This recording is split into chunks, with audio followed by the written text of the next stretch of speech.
Good morning, class 10 students. I welcome you all on this online platform provided by Jagrati Classes.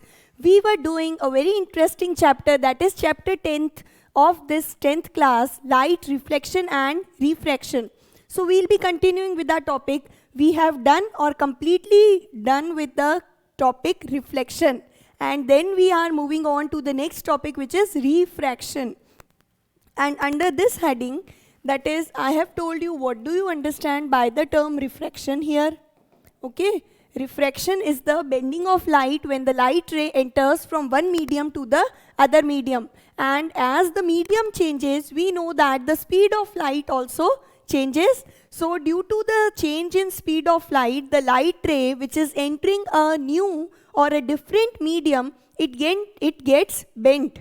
Okay, either it can bend away from the normal or it can bend towards the normal. Then what is normal here? Normal is a perpendicular ray which is drawn perpendicular to the interface between two mediums. Interface is the boundary between two mediums. Then I told you what are the exact cause of refraction. That is, why does this bending occurs? So I told you by means of a flow chart all the reasons, all the relevant points. And then we saw what are the two laws of refraction, and then I also discussed refraction through a glass slab. Okay, that is what we discussed. We had a glass slab. When we incident a ray on the glass slab, then that ray is known as incident ray. When the incident ray enters the glass slab, it is called as refracted ray. And as a result, this refracted ray again, that is C. This was our glass slab. This was the incident ray. And now you have this medium to be air and the inner medium to be glass. So because the medium is changing, the speed of light would change. And as a result of change in speed of light, what we'll observe is this incident ray, it would not follow its path. But if I draw a normal here, then this incident ray will bend towards the normal. As you can see, this is the original path of the ray and now it is bending towards the normal. This is your normal ray. And this ray would be known as the refracted ray here. Okay, so this ray is your refracted ray. And again this refracted ray, because it is exiting from the medium glass and now it is again entering the air medium or a gaseous medium, again refraction would occur. That is, consider this as normal. The refracted ray should go in this direction. Okay, this is the extended direction of refracted ray. Or I can simply write, sorry, or I can say this is the extended refracted ray. If I extend the refracted ray, it should follow this path, but because it is entering from a denser to rarer medium, it would bend away from the normal. And this ray would be your emergent ray. So this all you have to theoretically write in a proper language and with the diagram with proper labeling. So this topic is your refraction through a glass slab. Okay, we have already done this in great detail in our previous video lecture. Then what you have is, I told you one term, what is the meaning of lateral displacement. So this point also you can include in refraction through a glass slab, and you have to give the conditions when the ray is bending towards the normal and when is the ray bending away from the normal. Okay, you have to write everything, that when the medium is from rarer to denser, then what happens, and when the light ray enters from denser to rarer medium, then what sort of bending occurs. So everything we have done this. Now we are moving on to the next topic, which is refraction by spherical lenses. So this is the new topic of today's class, refraction by spherical lenses.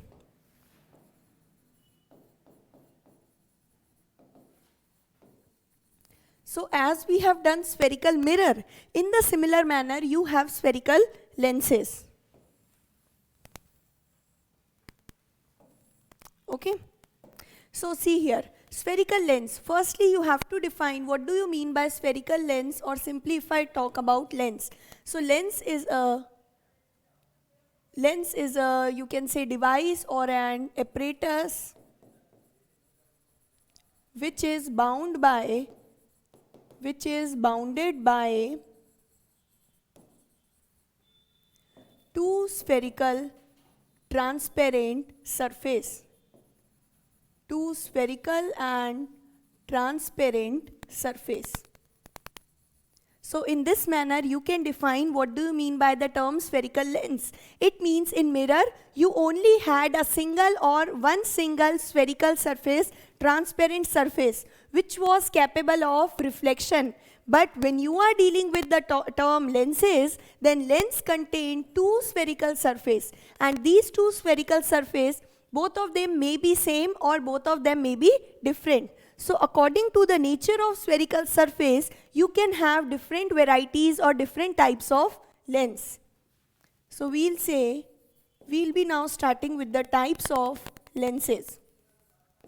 So you can have many varieties of lens, as I told you, based on the shape of these two spherical surface which you are joining together to form a lens. Let's suppose if I take a plane surface, a plane mirror, and then I take a convex mirror. This is a plane mirror, and because the reflecting surface is outward, so this is a convex mirror. And such type of lens is known as plano-convex lens.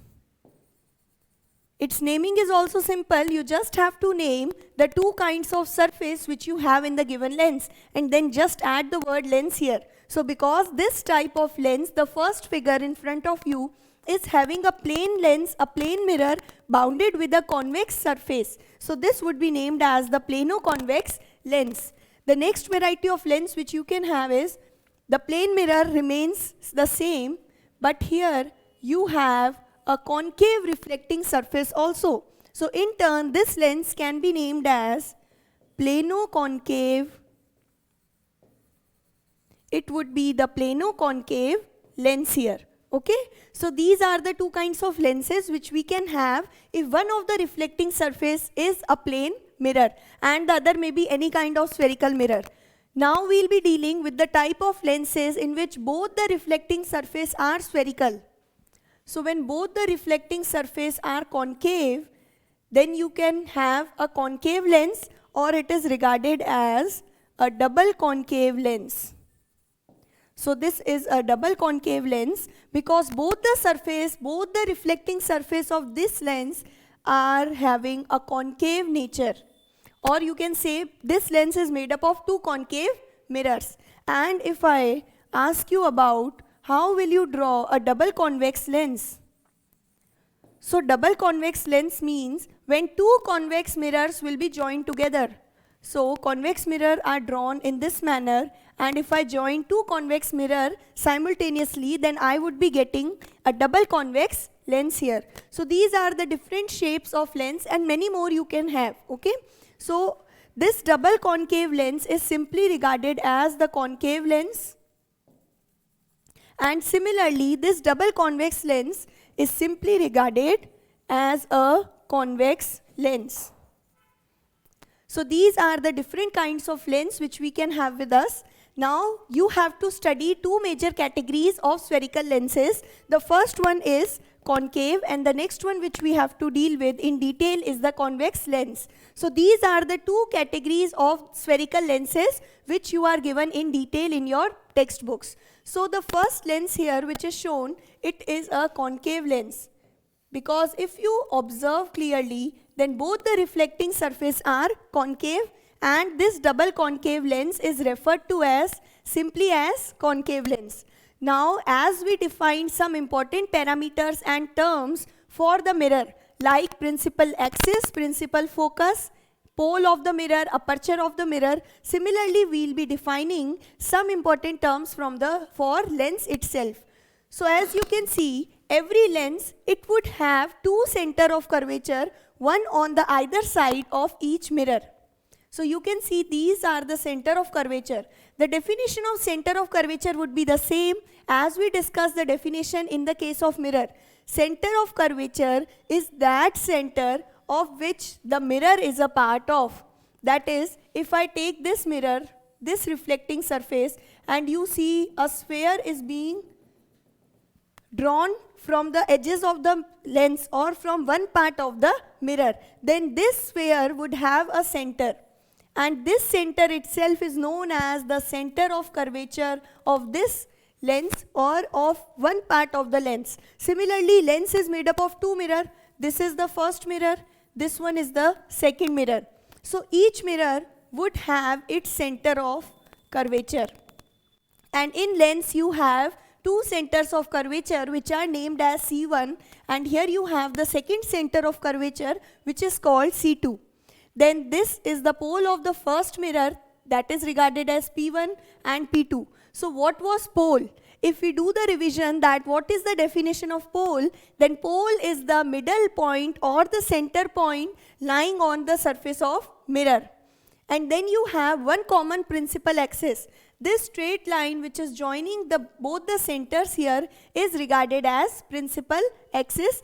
Then you will again have two radius of curvature, that is R1 and R2.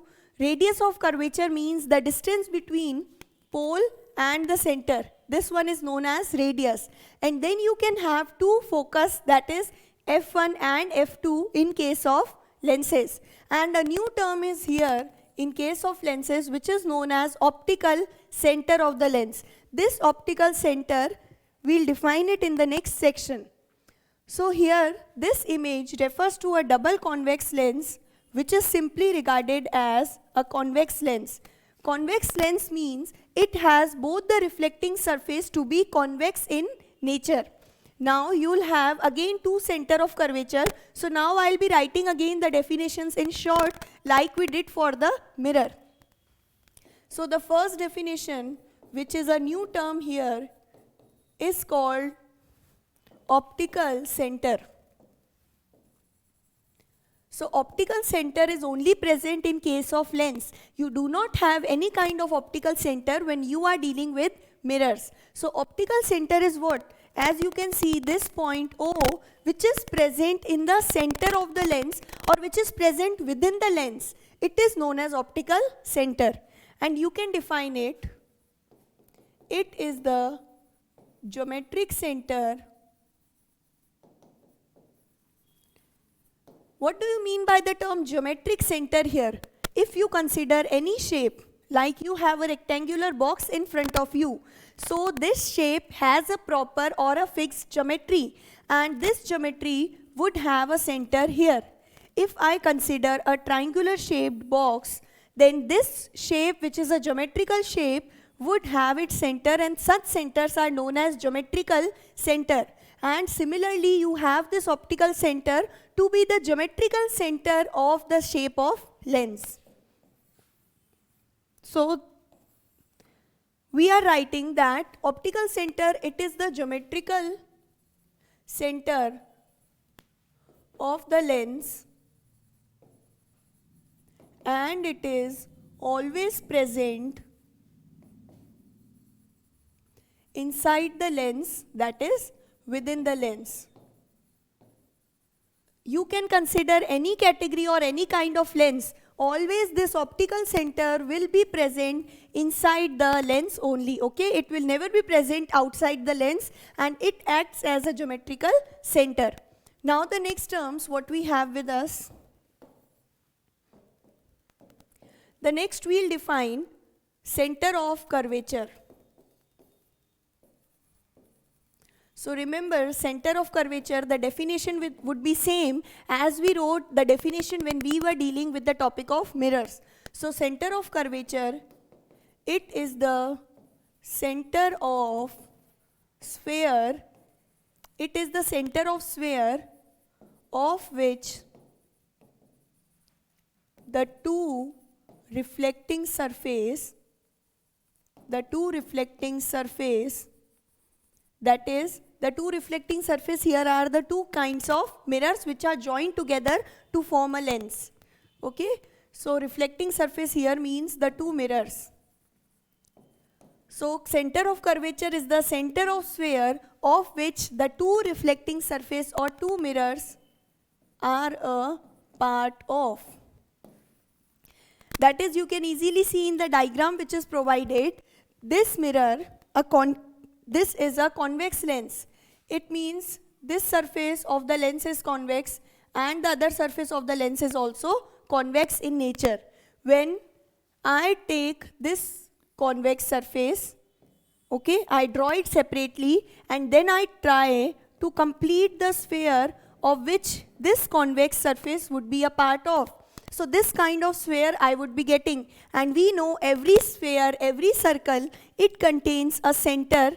And this is the center of this sphere. So this center of the complete sphere will be called as the center of curvature for this lens or for this part of the lens. Similarly, you have this again one mirror, a convex mirror, and similarly if you join or complete its sphere, then you will be getting a middle region that is the center of this sphere, and this center of the sphere would be regarded as center of curvature for this reflecting surface or for this mirror. And both these mirrors, they join together to form the lens. So you will have two center of curvature in case of lens, because in lenses you have what? You have two mirrors. So each mirror has its center of curvature, and because two mirrors are present, so lenses have two center of curvature which are called C1 and C2.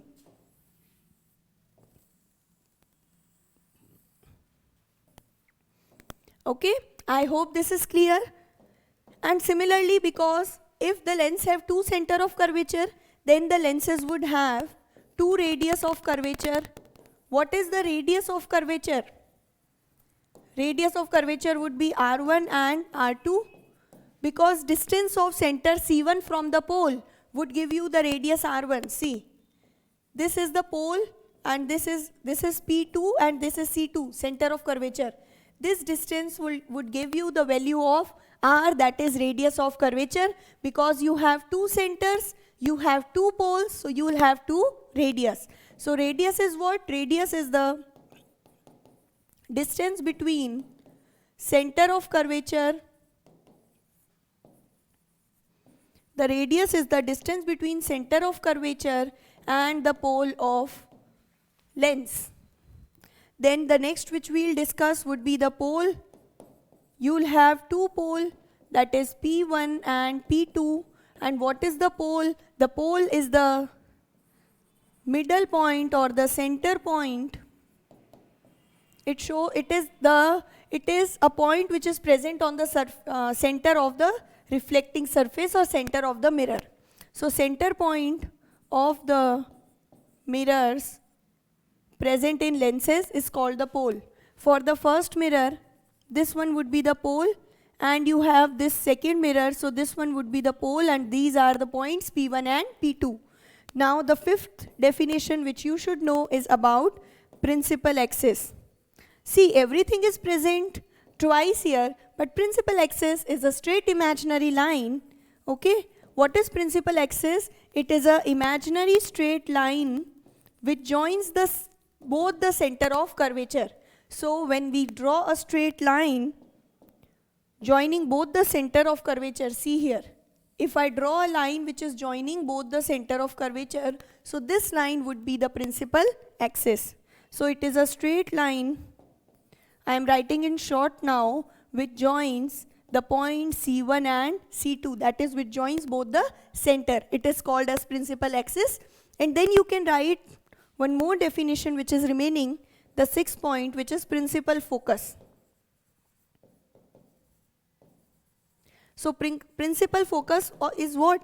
Whenever the light rays, now I am just speaking the definition, whenever the light rays strike on the lens, after reflection, they meet at a point or appear to meet at a point. So that point of meeting is called as principal focus. And because you have two poles, two centers, then you have two principal focus again, and these principal focus are called as F1 and F2. Yes, the definition is exactly same if you remember when we discussed all these definitions in detail when we were discussing mirrors. If you are facing any problem whenever I am dealing all the definitions in short again, because these are already being done, I am telling you these are exactly same what we have for mirror itself, okay? But if you have any sort of confusion, you can see that video lecture where I discuss the definitions for mirrors. That is the important terms related to mirror. Only this term was new, so I discussed it in detail. So principal focus would be what? All the light rays after reflection, wherever they refraction, the point where they meet or appear to meet. Remember here in lenses, we are dealing with the phenomenon of refraction. And for mirrors, you have the phenomena of reflection. So whenever you are defining principal focus, you have to write that the light rays, after refraction from the given lens, they meet at a point or they appear to meet at a point, and this point is known as principal focus. You have two principal focus for the lens, whatever lens you are being given, f1 and f2. And one more thing which you can remember is the aperture. The aperture tells you the size of lens, as the aperture told you the size of mirror, and it is also equal to the effective. You can write the definition, and it is also being given in the books. Aperture is the effective diameter of the circular outline of lens. That is, if you consider this as the circular outline, and if you find the diameter of this shape, diameter would be what? This would be the diameter, so this would give you the aperture of this lens. Okay, I hope the definitions are clear now. So the next, this is again shown the different types of lens you have. Every lens you can divide in two categories, either convex or concave.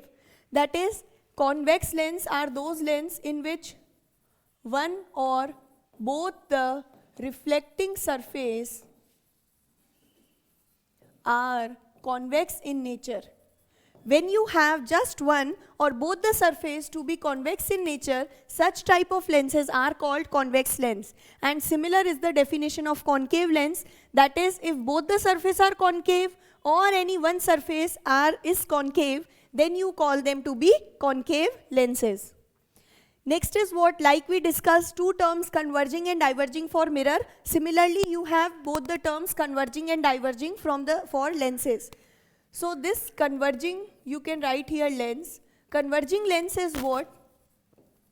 Convex lens is known as converging.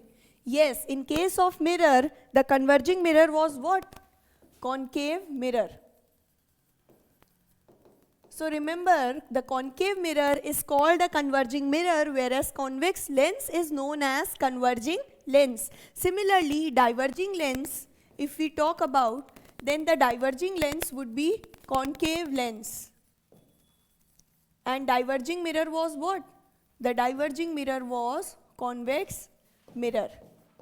So the oppositely named lens and mirror, they show the same properties here. That is, if we are talking about converging lens, then converging lens would be the convex lens, and it would show the same properties to the concave mirror. And here also the diverging lens would be the concave lens, and it would have similar properties to the convex mirror. Okay, so the mirrors and lenses, they move opposite to each other in case of converging and diverging nature.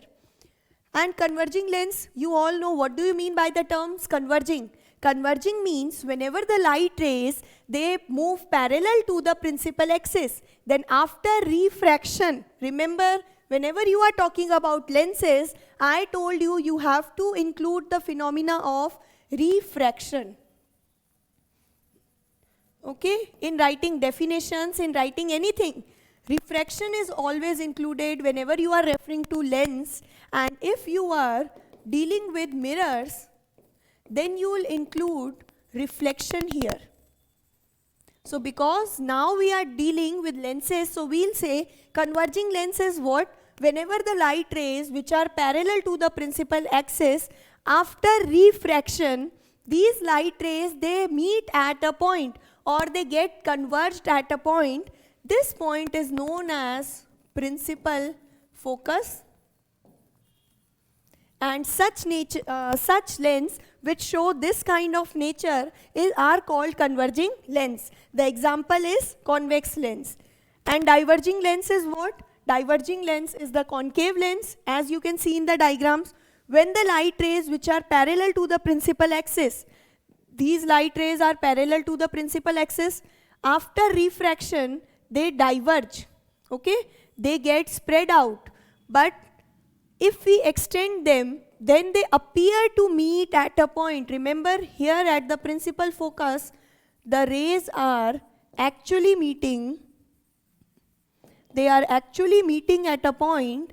But when we are talking about the diverging lenses, in this, the rays are just appearing to meet at a point. They are actually not meeting at the point, and the point where these rays appear to meet, it is called as principal focus of the lens.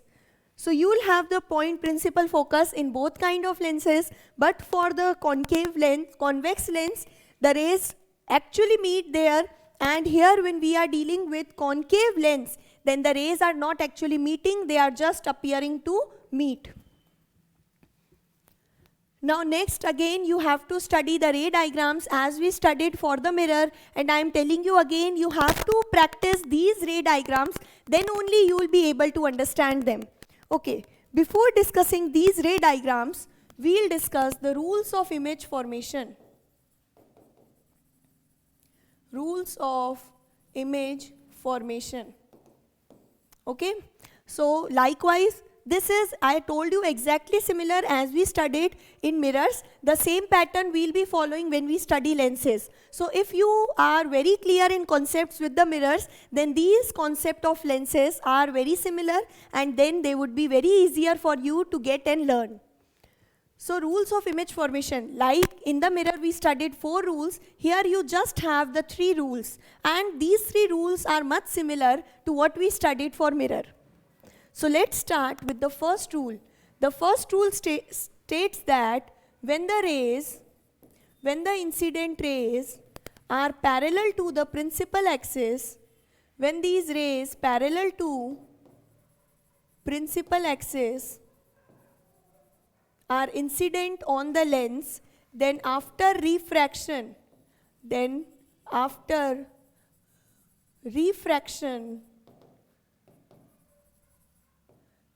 they will actually meet at a point or appear to meet at a point, and this point where the rays actually meet or they appear to meet, this point is always referred to as principal focus of the lens. So this is the first rule. It is quite similar to the rule we discussed for mirror, that is when the parallel light rays, they strike on a mirror after reflection. I am talking about mirror, so I am using the term reflection here. So these light rays after reflection, they meet or appear to meet at a point called focus. So if I represent it diagrammatically, firstly representing it for convex lens. So this is a convex lens, then this one would be the principal axis of the lens, and then what you are having next is, these are the principal rays which are coming, or these are the incident rays which are parallel to principal axis. So when such light rays, these are the incident rays, okay, and this is your principal axis. So when you draw incident rays which are parallel to the principal axis, then after refraction, these rays would meet at a point. On the principal axis itself, there would be a point where these rays will meet, and this point would be regarded as principal focus of the lens. So in a similar manner, these rays would be refracted from the surface of the lens, and they would be meeting here, and this point would be known as principal focus of this lens. On this side also you will have focus. So let's write this to be focus second, center second. This would be the pole first, this is the pole second. Then here also you would have a focus F1 and you would have a center C1. So these are the basic markings which we have for the lens itself, and because we know this is a diagram of convex lens, and convex lens are converging in nature, that is they have a converging behavior. So such lens would actually incident all the rays to meet at a point, and this point would be the principal focus. Now similarly you can draw the diagram for concave lens. This is a concave lens what you have in front of you. Then you have to draw a principal axis like we did in the mirror. Then you will draw the rays which are coming parallel to the principal axis.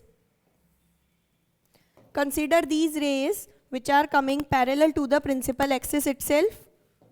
So this is your principal axis. This is a concave lens.